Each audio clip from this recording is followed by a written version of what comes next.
Welcome once again to a new episode of the Indian Military Anecdotes. Today we have with us Colonel Jaiban Singh, Armored Corps officer, who's got more than 40 years of experience, about 20 plus years in the Army, and about 20 years plus in the civil. Now, in the civil, he's been handling a very interesting portfolio, that of being a journalist. So it's very interesting. We will catch him some other day again on different stories. But today, he's got a very interesting anecdote to narrate to us. Is about how the tourist heading towards Srinagar got stranded at Banihal Tunnel during the snow season and how they were evacuated. So over to you, Colonel Jebens. Thank you very much, Anil, and hearty greetings to you. At the outset, I would like to compliment you for having started this wonderful series of anecdotes, which I am sure are of very great value and interest to the retired serving officers as well as to the younger generations, because they get to know about the Army and the armed forces. So I think it's a very noble venture and very nice of you to have started it. Thank you. And I am particularly very glad and very privileged that you have invited me over here to speak. Not that I have got many anecdotes of great value to say. It was a very normal life. But then I feel that almost every day that you spend in the Army, there are some anecdotes, something good happens to you. It is such a lovely organization. So coming down to this particular anecdote, out of the many that I could have possibly spoken of, I have chosen this because it reflects upon the inherent humanity that marks the ethos of our armed forces. Right. So this happened sometime in 2003, 2004, sometimes at that time, getting old, can't remember dates. Right. So it was very cold in the month of December, and I was posted in Headquarters Northern Command. I see.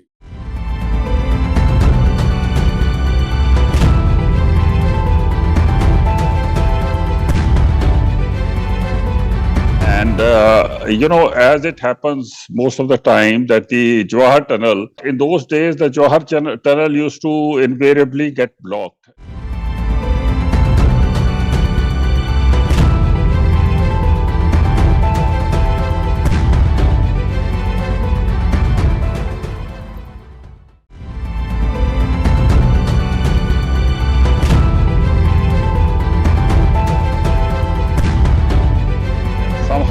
That year, the traffic was too much when this blocking happened, and very heavy snowfall on both sides, and it just would not open. So mostly the traffic over there is of trucks, but this time there were a lot of civilians, passengers, tourists trying to go, or businessmen trying to go towards Kashmir, and they got stuck on this side, on the Jammu side. It so happened that the Colonel GS at that time was a friend of mine, my regimental officer, and we spoke to each other on the phone. As a regular basis, we used to speak at about 10 o'clock in the morning, and he told me, he says, there are a lot of people who have been in the sector headquarters in Ramban for a long time. Oh. And I mean, पीछे तो मुड़ नहीं सकते हैं. So there was a big issue. So they were stranded because of the tunnel having been blocked.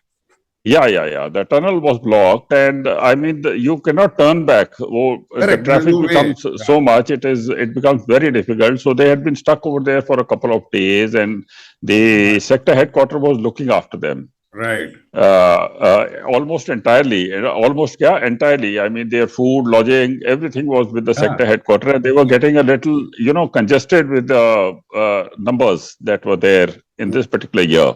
Right. So I told America, okay, just wait for a second. We'll do something about it. So we had, in those days, I'm sure it must be now also, we had certain dedicated hours of the Mi-8 flights.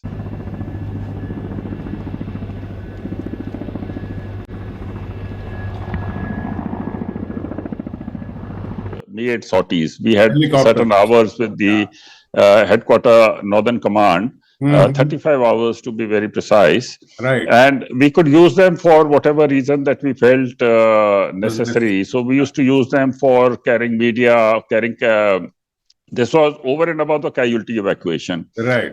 For media and for operations and for welfare measures. Right. So these hours were in our hands, but getting a helicopter at short notice was always a difficult job. So over here, then my personal this thing helped in the sense that the AVM at that time, Air Vice Marshal of Base, he was my golf partner.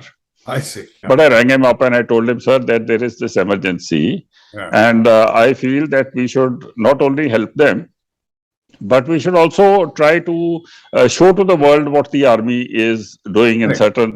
under these circumstances. He was very enthusiastic about the whole thing. So he says कि बता कब करना है? मैंने कहा अभी शुरू कर दो straight away. At that time it was about 10:30, I suppose, 10:30, quarter to 11. Right. So I told him that look sir, आ रहा है, वहाँ मीडिया भी आ रहा है और जहाज भी आ रहे हैं बंदों को लेने के लिए. So he says, how do you think I'm going to manage in such a short period of time? मैंने कहा, now this is what it is, this is the speed.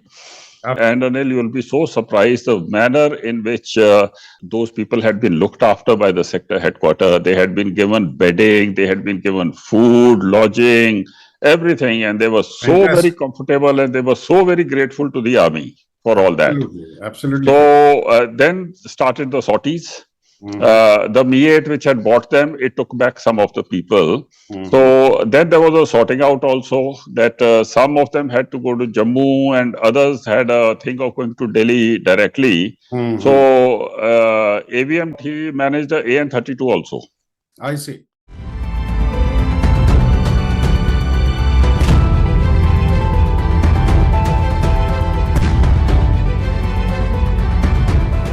So those who wanted to go to Delhi, they were brought to Udhampur, and from there they were manifested into the AN-32 and sent directly to Delhi. So, and the rest of them were taken by helicopter directly to Jammu, from where they could catch trains and this and that. So what was left over there ultimately was only those who had to drive back their vehicles. And mostly the truck drivers were left over there. Truck drivers, in any case, they do not stay in any accommodation that is given. They normally stay in their trucks only, but then they need food and this and that. They were getting short of supplies, even though they do carry supplies along with them. Right. This is what I wanted to tell you. It was a very interesting operation that we carried out in no time, and because of the liaison between the Air Force and the army, and those were the days. I mean, we had already started the procedure when the BGSIW went and informed the army commander. Right, right. We say in J&K in those days that we are the first responders who respond unilaterally. Correct. I mean, we don't wait for somebody to tell us, for instructions to come. Absolutely. That is the point. Yeah, no one waited for the civil administration to come to you and request you. No. Nothing to of you that what has sort. happened. Nothing. It was all spontaneous, action of the army authorities. Yes. And the Air Force. And the Air Force, of course. Yeah, of course. And the manner in which we carried this out. Jayavans, thank you for this narration of a story which otherwise wouldn't have come out and people wouldn't have ever known. So I just want to know how much of evacuation did happen that day? There was a huge lineup of vehicles extending almost to Patni Top and beyond towards Jammu also. And I do not remember completely how many people were there, but I think about 500-700 people were evacuated, and a whole lot of them stayed back also because of the vehicles.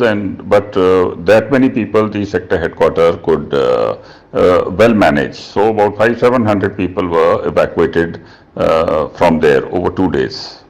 So thank you very much, Jayavans. This has been a very interesting story. Key takeaways, I suppose, is one, that the army really cares for its civilian brethren. They don't wait for orders to come from somewhere or requests to come from somewhere. They spontaneously spring into action and do everything that is necessary. So this is the main, the key takeaway from this entire story. The army is there. There's nothing to worry. I think that's the message which this narration can give out. So thanks a lot, Jaybans. We look forward to having many more interesting anecdotes from you in the days to come. Thanks a lot. Thank you very much, Anil, for inviting me. It was such a pleasure to be in this series of yours, and I wish you all the best for the future. Thank you. And I'm sure people will benefit. They will enjoy seeing your this thing, and all the best for all your future Thank endeavors. you, and all the best to you too. Thanks a lot. Thank you. Thank you very much.